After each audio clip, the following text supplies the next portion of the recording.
Au regard des exigences de la consolidation du constitutionnalisme, le Parlement a brillé singulièrement par un laxisme inconsidéré dans le contrôle du gouvernement en ce qui concerne particulièrement l'exécution des dotations budgétaires allouées au processus électoral. L'Assemblée nationale et le Sénat n'ont pas non plus fait meilleure diligence pour le vote de certaines lois essentielles pour le parachèvement du processus électoral. Au sujet de la nationalité, pour avoir pris la résolution inconstitutionnelle portant moratoire au respect strict de l'article 10 de la Constitution, l'Assemblée nationale avait consacré une violation flagrante du principe de l'unicité et de l'exclusivité de la nationalité congolaise. Depuis, elle ne s'est plus penchée sur cette importante question, laissant ainsi libre cours à la banalisation de notre identité nationale. De manière singulière, les sénateurs et députés provinciaux se confortent dans le dépassement de leur mandat de plus de 4 années, bien que sachant que celui-ci devrait prendre fin à l'expiration de la législature en 2012, conformément à l'article 110 de la Constitution.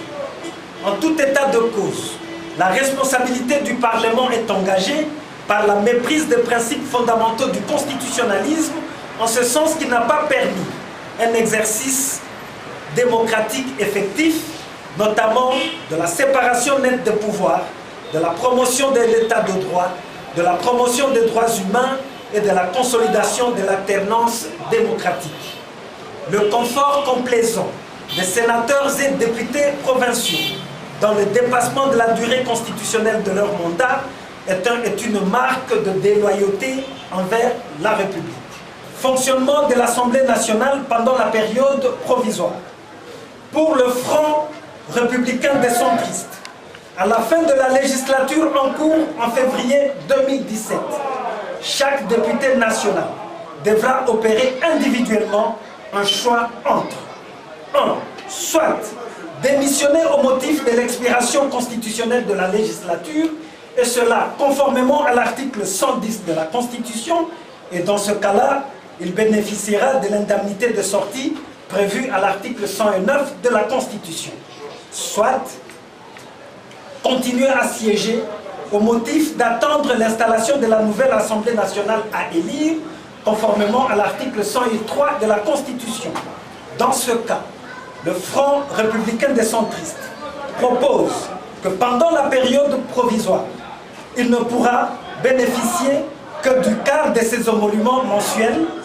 Il ne bénéficiera pas des avantages liés aux vacances parlementaires et il renoncera de facto à son indemnité de sortie. Sénat et Assemblée provinciale, leur fonctionnement donc pendant la période provisoire. Pour le Front républicain des centristes, dès l'entame du régime provisoire, chaque sénateur devra opérer individuellement un choix entre 1.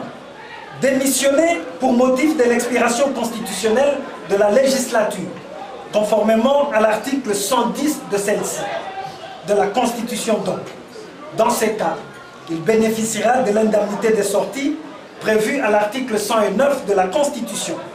Deuxième possibilité, continuer à siéger au motif d'attendre l'installation du nouveau Sénat à élire, conformément à l'article 105 de la Constitution. Dans ce cas, le Front républicain des centristes souligne que pendant la période provisoire, le sénateur ainsi concerné ne pourra bénéficier que du quart de ses émoluments mensuels. Il ne bénéficiera pas des avantages liés aux vacances parlementaires et il renoncera de facto à son indemnité de sortie.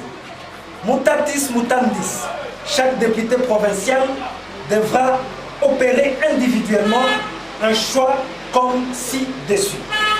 Pendant la période transitoire, le Front républicain des centristes préconise que le Parlement ne peut légiférer que sur des matières ayant trait à la loi financière et au processus électoral. Il ne peut donc entreprendre ni la révision, ni le changement de la Constitution.